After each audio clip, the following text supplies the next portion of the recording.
All right, we are all here to celebrate beauty, and I appreciate each and every one of you for coming. I had prayed previously and asked God to bring those ladies that He wanted to hear something I had to share, and you're each here on purpose, and I thank you for that. So first, I'm going to talk about the value of beauty. Beauty feeds the soul, and beauty is a characteristic of God. And we are created in God's image. And as women, you each carry the characteristic of God, that feminine beauty. And what I want to teach you today is how to steward that beauty, how to recognize it, and actually how to receive it and celebrate it. I think so much of the time, women don't acknowledge their own beauty. I think that can you hear me okay over there? I think that we as women think that we have to measure up to certain standards that the media puts out or that we have misconceptions of in our own minds. And I want to tell you a little bit about my story about why I'm so fascinated with beauty. I think I was actually born with it because when I was just little tiny, I just loved anything beautiful. The flowers, the trees, the people, the little girl dresses, anything that had anything to do with beauty, I just wanted to be immersed in it. And I'm thinking about my niece when she was just a little over 1, and she went to a wedding and they had a beautiful dress that they put on her, and she was twirling in this dress. She knew that she was a girl, and she knew that she was beautiful, and she was celebrating it wearing this dress. In fact, they couldn't even get it off of her. She actually ended up sleeping in that dress. And I think that as women we have that, but I think sometimes it's trained out of us in ways that I really feel that is not of God, because He calls us all beautiful. There is a scripture in Song of Songs 4:7. You are altogether beautiful, my darling. So and when we read the Bible, He's speaking to each and every one of us. He's saying, you are beautiful, my darling. He's speaking personally to you. Jesus is speaking to you personally, His bride. And so receive that. Receive the fact that you are beautiful and celebrate it, and celebrate it in each other. So as time progressed in my beauty walk, I tried, as a teenager, different skincare programs that were available at the dime store at that time. And also different makeup techniques that I was just playing around with because I really didn't know what I was doing. And I've always been interested in health, so I did everything I could to learn about holistic health and nutrition, and those resources started improving as time went on, especially as we got the internet.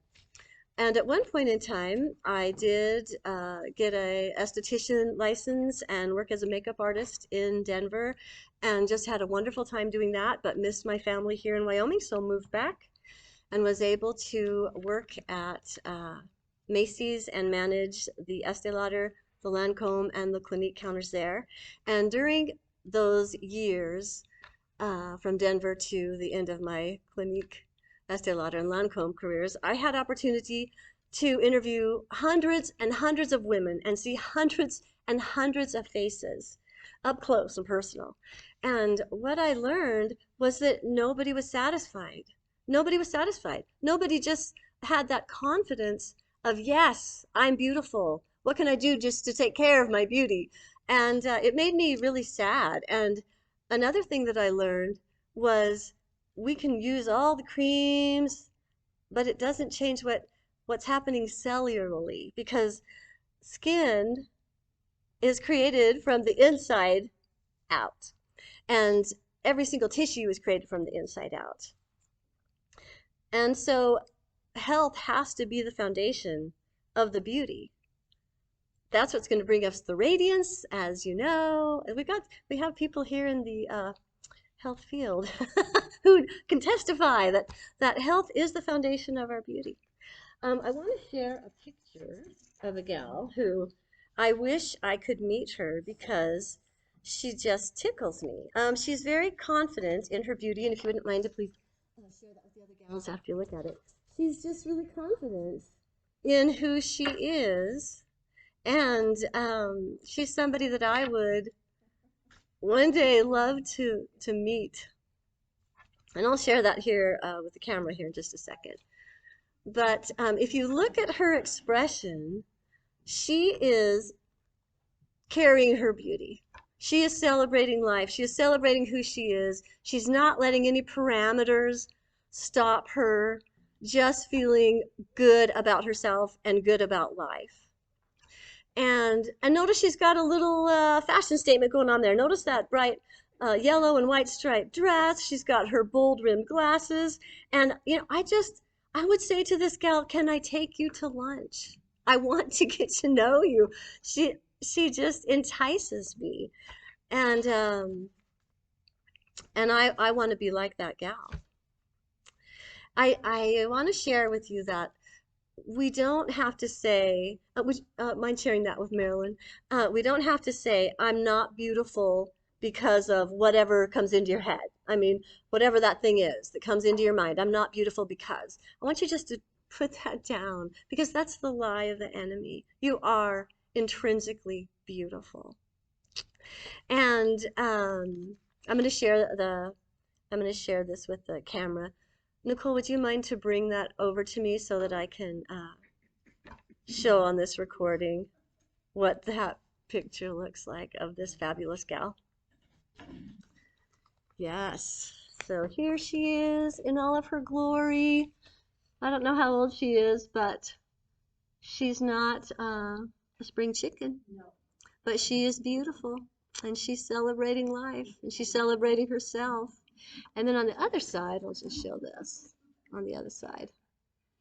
So go ahead and take a look at the other side. And this is a youthful beauty, and she is expressing beauty, and she is creating beauty, and she's sharing beauty. And this, so we've got from the youth to the wisdom years here on both sides of that picture. And you can see that she is saying, look, I made you beautiful.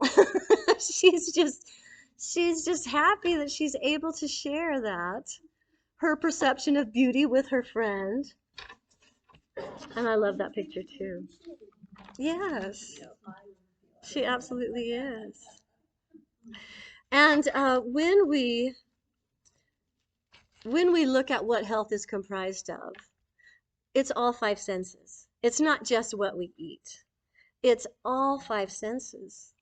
And there was a day and time when nature spoke to me in such a magnificent way, which was several years ago. I was driving up to the mountain because it was the last opportunity to look at, oh, thank you very much.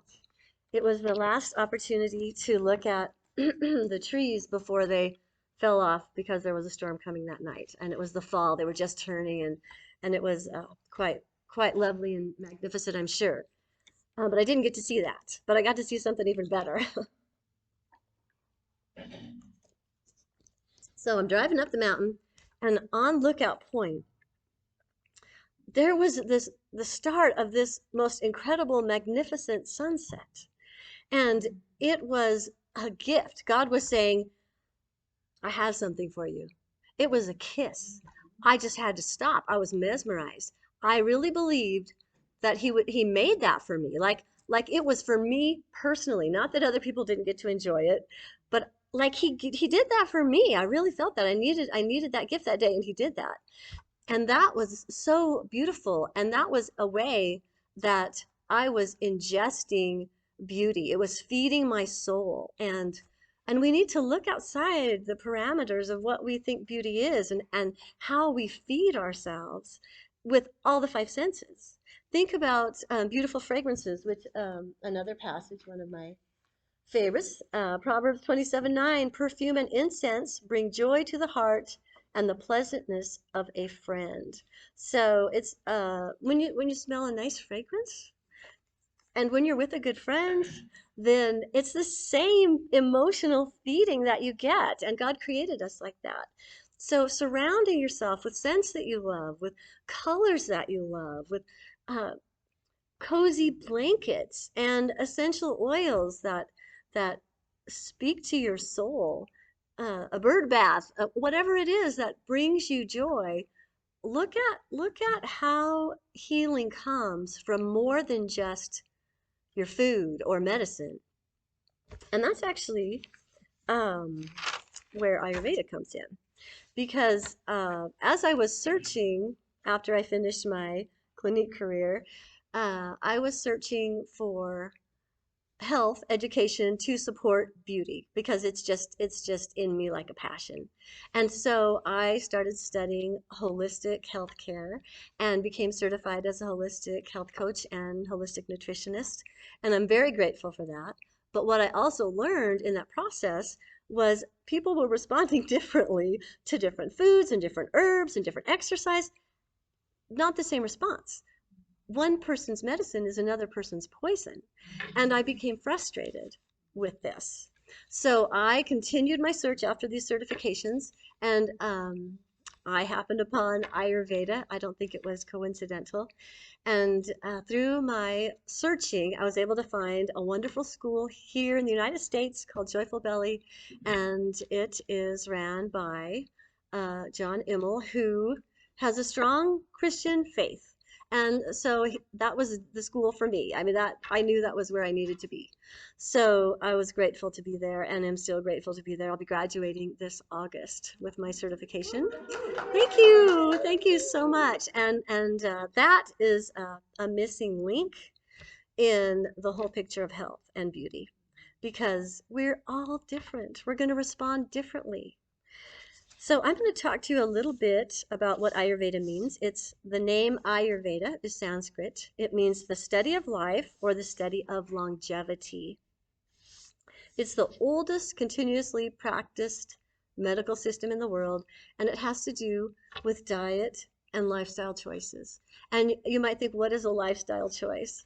Well, a lifestyle choice is what time you get up, or what time you go to bed, or what time you eat your meals, or what type of oil you use to condition your skin. In fact, as we're speaking about what time you get up and the sun set or the sunrise, there's infrared light in the sunrise that will actually increase the activity of the mitochondria in each of your cells, the ATP, which is what is the energy. It's building the energy. It's what's creating the energy. It's what gives your body the energy it needs to function, your heartbeat, your breath, every cellular activity. So watching the sun rise, your eyes are protected because of the filters that take place at that time of day. So you can just watch it. You could get the infrared that's going to help to increase that mitochondria activity, and that's going to help you through the whole day. And you get the same benefits at night with the sunset, but in a lesser degree. So you just enjoy that, because that is another kiss from God, those sun rises and those sunsets. So please enjoy them. And plus, it is good to expose yourself to a little bit of sun throughout the day, meaning just, incidental sun exposure. I don't mean you just sit out there in the sun and bake. I'm not talking about that. But the incidental sun exposure during the day, actually your body will produce melatonin throughout the day to help you sleep at night. So if you get a little bit of sun during the day, you're going to sleep better at night. Yeah. So Ayurveda is based on symbols of the 5 elements to explain the qualities that differentiates us from each other. So the qualities are ether, air, fire, water, and earth. Those are the 5 elements. And then these are combined in different ways to explain the 3 body types, which are called doshas. And the first dosha is Vata, V-A-T-A, and that is composed of the air and ether element energies. And the components of that is cold, dry, light, mobile, subtle, and rough.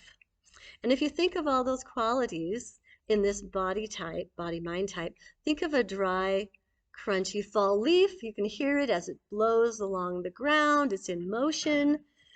And Vata is called the energy of movement. And we all actually have these three body types I'm going to teach you about in all of us. We all have all three. We have to for our body to function properly, but they're in different amounts, which brings our uniqueness. We each have different amounts, like your fingerprint. It's so unique. You are so unique. How you're created, how you function, how you respond to stress is so unique. Vatas respond to stress by feeling overwhelmed. And they talk fast, they think fast, they generally have slender frames, and they lack the insulating fat. They generally have oval-shaped face and dry, frizzy hair, and you're looking at one right now. So, yes, that's actually absolutely true. And we run on the cold side. So warmth is super important for Vata. It's very important to have warmth and nourishment, because Vata's bodies are like in this constant state of cleansing. They just slough off the nutrition easily. So it's important to have highly nutritious, unctuous food, which just means oily, wet, heavy, like stew, soups, root vegetables like sweet potatoes, ghee, butter. If everything had a sauce, that would be so beneficial for Vatas. And people that would embody the Vata type would be Kate Moss and Gwyneth Paltrow. And the second body mind type is composed of the fire and water, about 90% fire, about 10% water, and that is called Pitta, P-I-T-T-A. And these are people with fiery personalities, and they have a tendency to be great leaders, high performers, feisty personalities. They're passionate, they're sharp in tongue, sharp in mind, and generally most people will have a primary and a secondary dosha. So we've got a Vata Pitta there, I'm a Vata Pitta, and as we go through these three body types, I think you all see portions of yourself in them. So Nicole Kidman would be an example of a Pitta person. And the Pittas run hot, so they are more likely to feel really uncomfortable in the summer. It's important for Pittas not to work outside in the heat of the day. If they're going to take a walk, a moon walk under the moon is going to be better for them. Swimming is a really good exercise because it's cooling for Pittas. Cooling foods are good for Pittas, like cucumbers, aloe vera, greens, fresh fruits, fresh vegetables, any coconut product, coconut water, coconut milk. And they are generally more inclined to be medium build. They will turn gray sooner than most and can have a tendency to lose their hair earlier as well. The third body-mind type is demonstrated with the elements earth and water. And think of a wet spring. It's heavy, it's wet, it's dewy, it's moist. And these personalities have these qualities: cold, wet, heavy, stable, and dense. And they are sweet, kind, patient, faithful, nurturing friends. Think of Oprah Winfrey. She is a typical Kapha.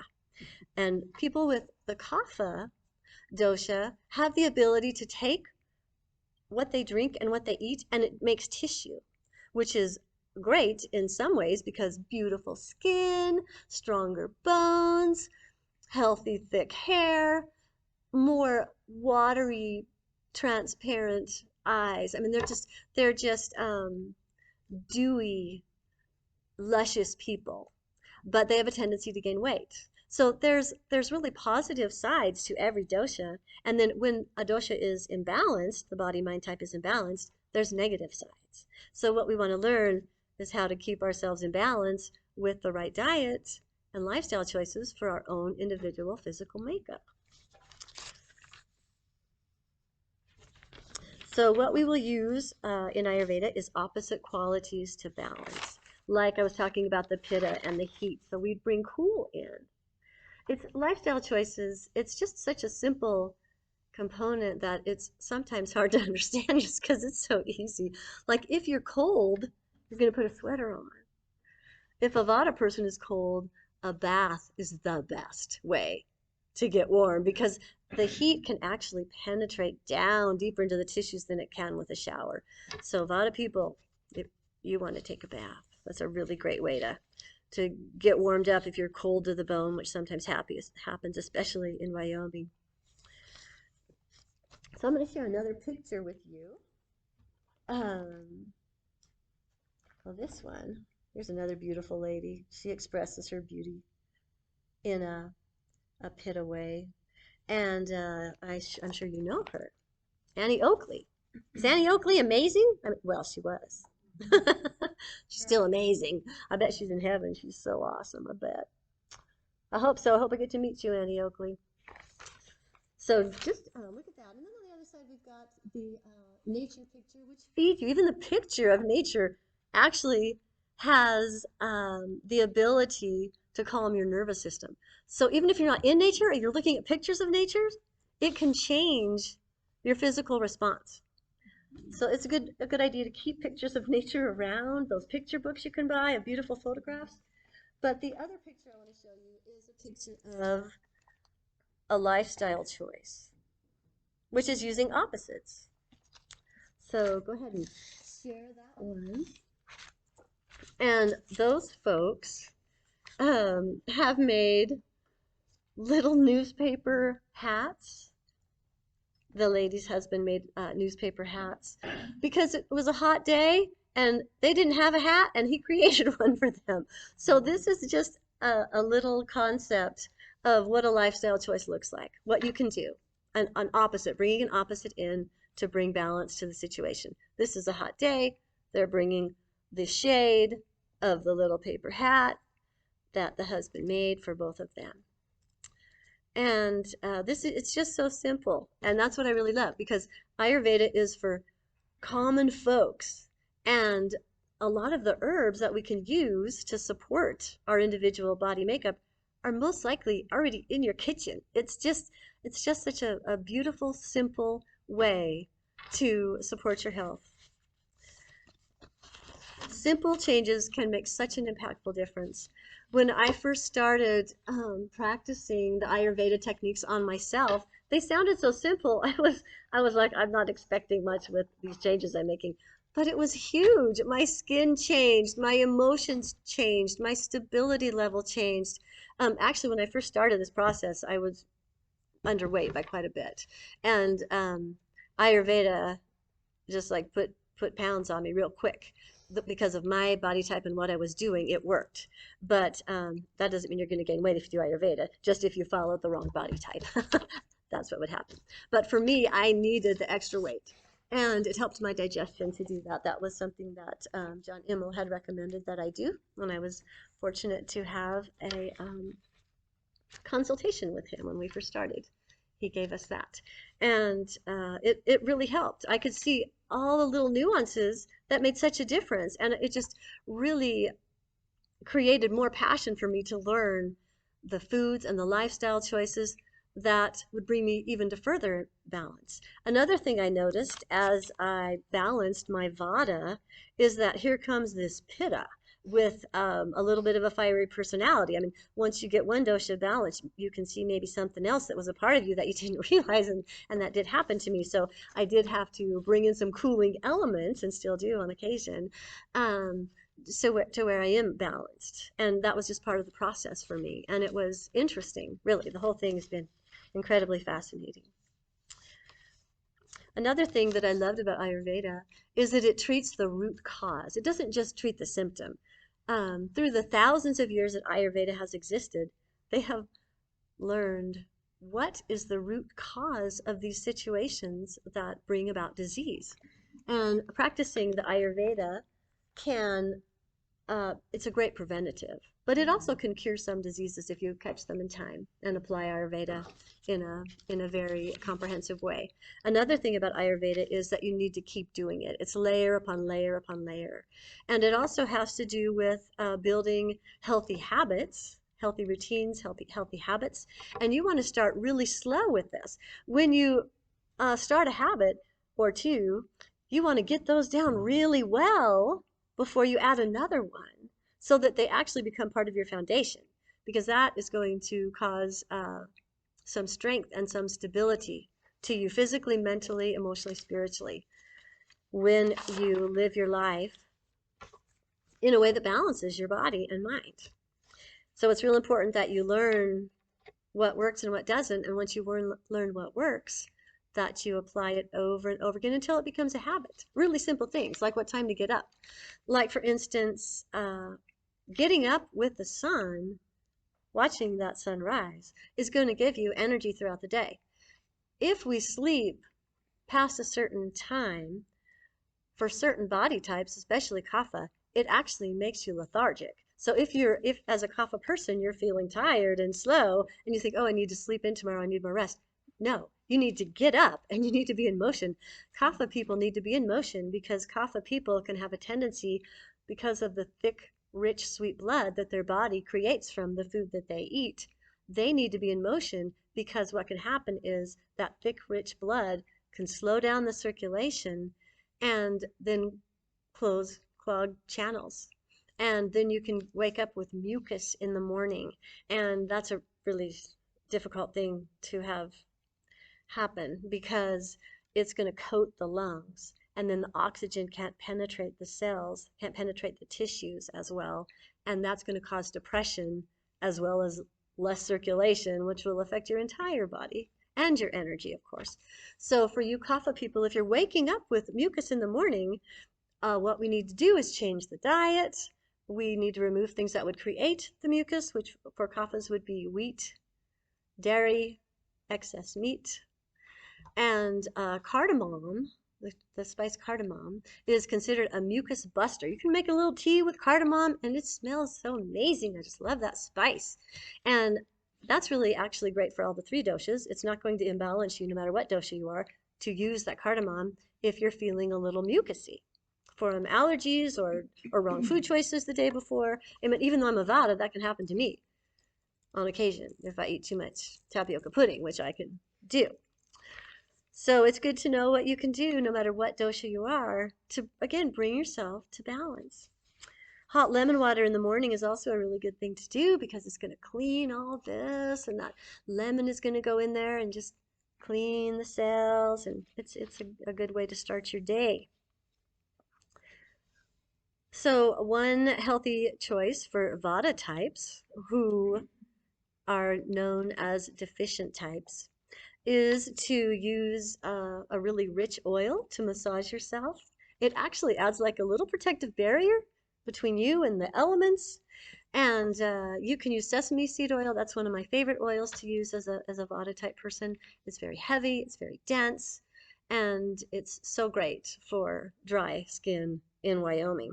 But let me tell you that kaphas can have dry skin too. Although kaphas are generally more oily people, kaphas can have dry skin too. But it's not because of deficiency, it's because of that thick, rich blood, which doesn't allow the circulation to come to the surface of the skin. So you can see why it's really important to get your blood, whether you are a Vata who needs the nutrients and the richness in the blood, or a kapha who needs more cleansing. You want your blood in a really a good place to go right to the surface and give great circulation to that skin. And to explain the blood, let's look at a colander, like something you would use to rinse your vegetables out with all the little holes in it. So if you were to take stew, which would be representative of a kapha blood type, it's just gonna sit there and a little bit of liquid will drip out the bottom, but mostly it'll just sit there. And if you were to take soupy soup and put it in there, all this liquid's going to run out. So the Vata would be like, the Vata blood would be like the soup, and the Kapha blood would be like the stew. And so what we want to do again is to eat the right foods, the right exercise that helps bring our blood to the best component to where it's going to actually do us the most good in our body and uh, and bring about the most beautiful skin. One thing that will push pitta types out of balance, our fiery friends, is burning the candle at both ends, which pittas have a tendency to do. It's just part of their personality. All these things that we do in excess, it's actually our personality. It's what we want to do. Like I want to eat dry, crunchy things all the time. And it's so not the right thing for Vadas to eat dry, crunchy things. But yeah, that's my desire. And Kaphas may desire all those comfort foods, which will make their blood thicker and richer and heavier. And Pittas may desire to burn the candle at both ends, to just be very harsh and critical and judgmental and eat lots of spicy foods and tomato sauce and then more pitta and pretty soon it's just such an imbalance that they're not responding to the world the way they were intended to as strong benevolent leaders. And Vadas can get really fuzzy minded and unfocused and anxious and multitasking and that's not really a great gift to give the world either. And Kaphas can have a tendency to be depressed and just want to stay inside and not get out and share their wonderful, earthy, sweet love with the people that they need to in our environment. So you can see how when we're balanced, we are gifts to the world, and when we're out of balance, we are not, not even to ourselves. Can you see yourself in any of these three or a combination of any of these three? So I'm going to share some of my favorite beauty secrets. And I have lots of them, but here's just a few. Chew your food well. Does that sound so simple? I mean, so simple that it's laughable, but it's so important because, oh my gosh, it's so important. Yes. Chew your food. Oh, lifestyle choices? Yes. Digestion takes place first in the mouth. There's actually enzymes in our saliva that start the digestion process. And if we do 1, 2, 3, chew, swallow, 1, 2, 3, chew, swallow, your food is not going to digest as well, which means you're not going to create or absorb the best nutrition for your cells. And it's going to affect your beauty because your beauty is you shining the best you can be. Chewing your food well is such a simple way to enhance your beauty. And not to multitask, you lot of people. While you're eating, you want to just eat. And it for me it's been one of the hardest things to do since I learned about Ayurveda, just to sit and eat and not do anything else. You think that wouldn't be hard, but yeah, it's been quite a challenge. But I am getting better. Sitting, yeah, don't drive. You want to sit in a chair. Like you want to sit in a chair and you want to just eat and not even watch TV. You want to just focus on this food and taste it because tastes also affect us. And certain tastes are going to be better for different body types. For instance, the Vata people, sweet foods, any food that is considered sweet in Ayurveda is bodybuilding foods, which isn't like cake and pie. I'm not talking about sugar. I'm talking about meat and wheat and dairy. Any food that would build tissue is considered a sweet taste in Ayurveda. And sour, because sour helps to keep the moisture in your body. And sour foods would be vinegar, yogurt, limes and lemons. And then salty also helps retain water because Vadas need to retain water, which is why Kaphas don't want salt, because Kaphas have a tendency to retain water on their own. They need very little salt, very little fat, and they need bitter, astringent, and pungent tastes for Kaphas. That's going to help clear those systems out. And you can get that with half your plate as a Kapha. Half your plate would be vegetables, especially greens, and warm food is much easier to digest than cold food. And spices, well spiced. Think of cayenne pepper, black pepper, cinnamon, ginger, you just want to spice it up, you kapha people, because that's going to help increase your circulation. It's going to help warm you up too, because kaphas have a tendency to run cold as well, that wet spring. And the pittas will want to, as spices go, not spice, because anything that's going to add heat to pitta will bring them out of balance. So pittas are just a little bit of salt, a little bit of fat, and spices that are cooling, which would be cilantro and parsley and mint, not the hot spices that I mentioned for kapha.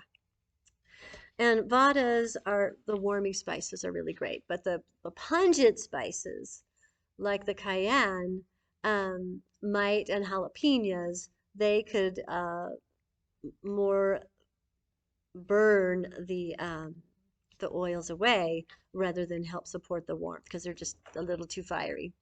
So we want warming cinnamon, ginger, cardamom, those spices that are warm but not hot. And most of these spices I've mentioned are probably already in your kitchen.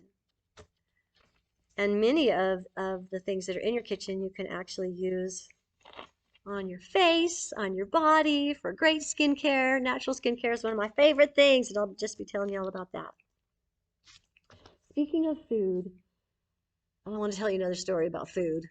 I went to get my shoes fixed at one point from a guy that lived in Mills. And he has this little shoe shop, such a nice person. He's got this garden behind his shoe shop. And I was there during a day when it was just about to harvest, and he handed me off the vine, he pulled it off the vine, a green pepper. It was so fragrant and sweet. And I don't even like green peppers really, but this one was beyond anything I'd experienced before as a green pepper.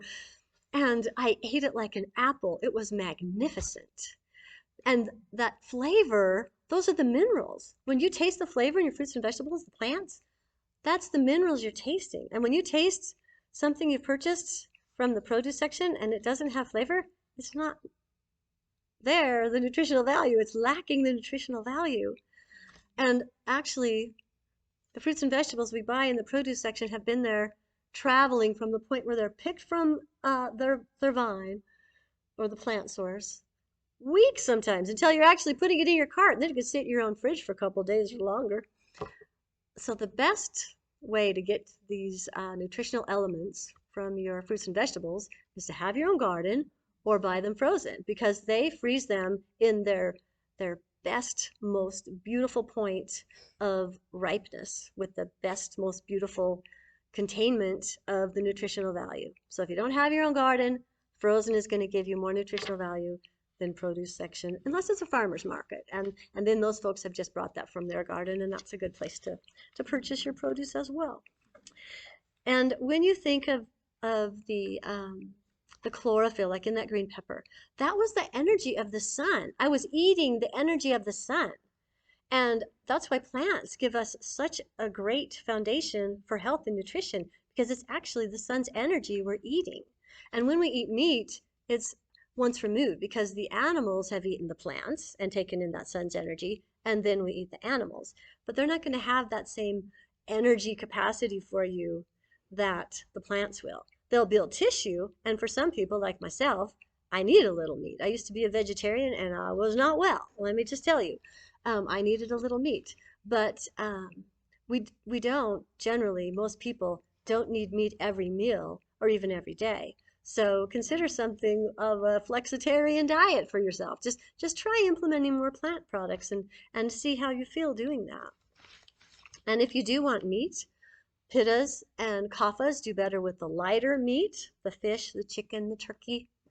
And vadas do better with meats that contain more iron, the red meats.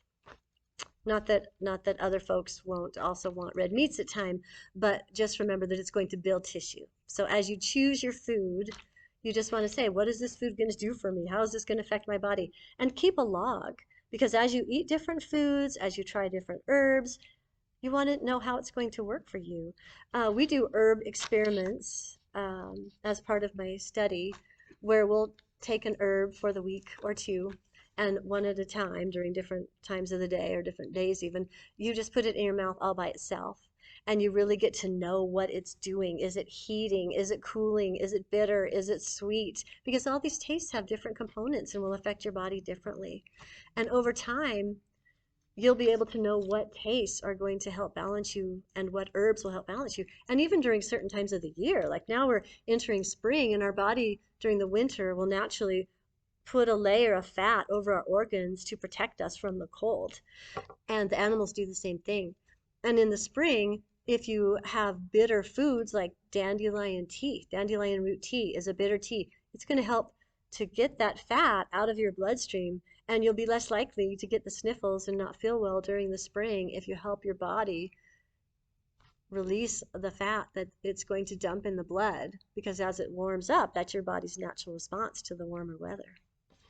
So bitter foods like the dandelion tea I mentioned, arugula, that spring mix you can buy at the grocery store, those are bitter herbs. And it's really good to include all 5 tastes in a meal even, because it's so satisfying when you get all the 5 tastes, the sweet, sour, salty, pungent, bitter. There's 6 tastes, I'm sorry, astringent. Then those 6 tastes will bring you complete satisfaction. So have you ever had a meal and you're just like, I'm just not satisfied? Try cooking where you're bringing all these little parts of these different flavors in. Like you can have your arugula salad over here, that would be your bitter. Say that you do have a piece of fish, that would be your sweet, because remember it's a body building, tissue building product, so it'd be considered a sweet taste.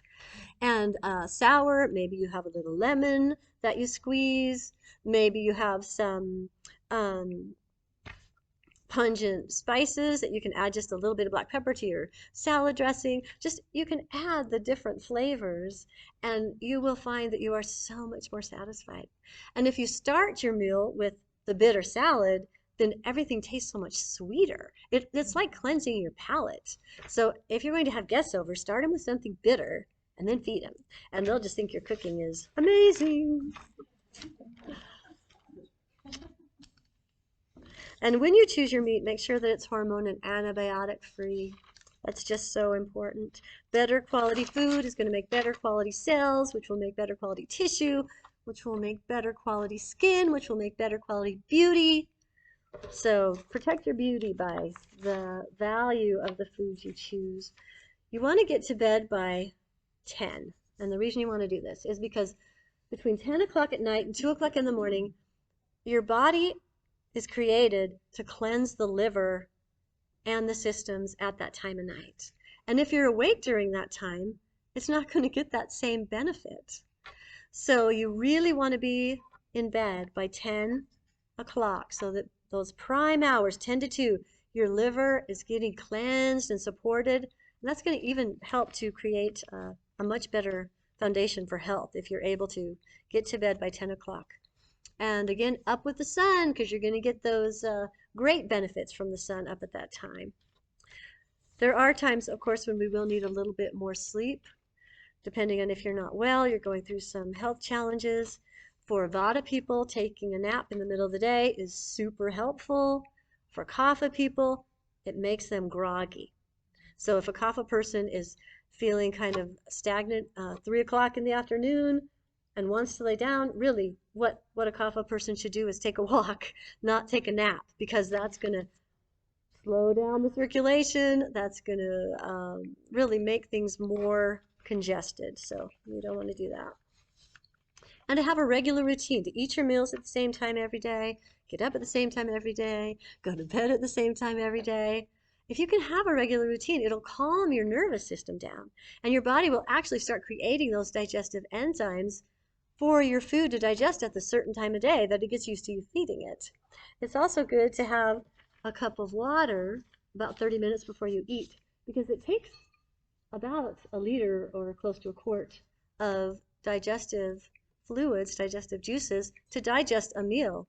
And if you don't have the fluid in there, it's going to take it from your blood, and you'll end up dehydrated and your food won't digest as well. That's going to create constipation and other kinds of issues for you. So great to have that cup of water, and warm water would be better. You don't want cold water. 30 minutes before you have your meal. Great part of a routine to practice. Another beauty secret is sleep on your back. You're getting this little mini facelift because the gravity is going to pull all of your face back. And you'll get used to it over time. You'll get used to it. At first, it feels really strange. The time you will want to only sleep on your side, on your left side, is if you're pregnant, because when you get pregnant, sleeping on your left side is going to give that baby better circulation, and it's also good for the mama's liver. Otherwise, you want to sleep on your back for your mini facelift, ladies. When you're pregnant, at the end of that pregnancy, they recommend always sleep on the left side. Oh, they do? Because your heart works more efficiently. Okay. If you end up eating late at night, actually it's much better to eat your dinner earlier, around 6, if you're going to go to bed at 10, so your body has a chance to digest this, and then your liver is actually cleansing and not trying to function, working to digest your foods. But if you end up, your day's crazy, you get home, you have not had anything to eat, and you need to eat, and then you go to bed, again, you want to sleep on your left side, because that's going to help the digestive system work so much better. So if you're trying to digest your food when you go to bed, sleep on your left side. So here's a couple of really simple, fabulous skincare recipes. Firming egg white mask on clean skin. You're going to take 1 egg white that you whip it really good with a fork, 1/4 teaspoon cream of tartar, and that's going to boost your collagen. You're going to apply this mix that you've mixed together really well so that the particles aren't there, but it's just like very mixed together, so it's not grainy. And then you just apply it, and it's good just to lay down and rest. It takes about 15-20 minutes, and it just pulls your face. I mean, you look in the mirror, it looks like when you were in high school, for me. Not when you rinse it off. I mean, it's not going to stay like that. But it does help build collagen. It does help to firm. It's a great mask to use at least once a week. And here's another one of my favorite recipes, rice water toner. I'm going to tell you what this rice water toner will do for you. It has antioxidants, humectants, amino acids, vitamin A, which is great for cellular renewal. It has moisture retention, which reduces inflammation. It has the vitamin B, which helps with the moisture retention. It has vitamin C, which supports collagen, and that brightens the skin and reduces dark spots. And you can cook your rice in 1.5 cups of water with 1/2 cup of rinsed well basmati rice is a really good rice to use for this. And then you're going to get about 3 tablespoons of liquid after you've cooked that rice. Eat the rice. And you're going to want to add liquid, purified water to those 3 tablespoons of water to make your rice water toner. Or you can do it like I do it, which is, it still seems to me like it works very effectively. And I just take a mason jar and I put a cup of purified water and I well rinsed 1/2 cup of basmati rice, and I'll just put it where the sun's rays can hit it during the day sometime, and I'll leave it out for like 4 hours, and then just strain it and put it in a little spray bottle. And I have a 2-ounce spray bottle that I keep in my cabinet, and a larger one for the remaining balance of that cup of water that I keep in my fridge. And when I use the little bottle, I just fill it again, and I do this once a week. But it just is so nice on your skin. I mean, I was so surprised what it did. And when I first learned about this, I saw some before afters from a gal and her husband who had used it for, I think they used it 3 or 4 months before they took the before after pictures. I mean, the after pictures. And their dark spots were so much lesser. The acne that one of them was dealing with was gone. And their skin was just more hydrated and smooth, and it was really made a difference. So I did make that. And then I started spraying it on my hair, which I also really love because it helps to bring the curl pattern back to it if it's a little frizzy. And it's so inexpensive. I really don't feel that beauty has to be expensive. And so many components God just gives us in nature that we have easy access to, even here in Wyoming. So those are just a couple beauty secrets, and there's many, many more. And so I want to tell you, I just want to impress upon you, and I'm asking you to receive this information, that you are beautiful. And whatever comes to your mind that says, I'm not beautiful because, just push that away. It's not relevant, because God has placed a portion of himself in you as a female, and you carry that characteristic of his beauty. And to steward it well, you want to take good care of yourself. You want to take good care of yourself with foods that feed your personal body, mind, makeup. You want lifestyle choices that work for your personal body, mind, makeup, and herbs that support that as well. And what I do as an Ayurvedic consultant is help define what your body, mind, makeup is, because we're all different, and there are nuances. And also to support you and give you ideas on food and lifestyle choices that will help bring you into balance. And usually it takes a while. I mean, goodness sakes, it's taken me a while to come to this point where I am since I started my Ayurveda school, but I did start noticing differences after about 3 months. So you can start seeing the difference fairly quickly, but it's not going to be instant changes, because your body needs to take these lifestyle choices and respond to them, and it's going to take layer upon layer, day after day, of doing these wonderful things like the routines that we talked about, and you'll see things turning around. So that's what I offer, is support and education on Ayurveda. So I want to thank you all for coming, but I want to bless you with a Navajo blessing. May you walk in beauty all of your days. Amen. Thanks, ladies.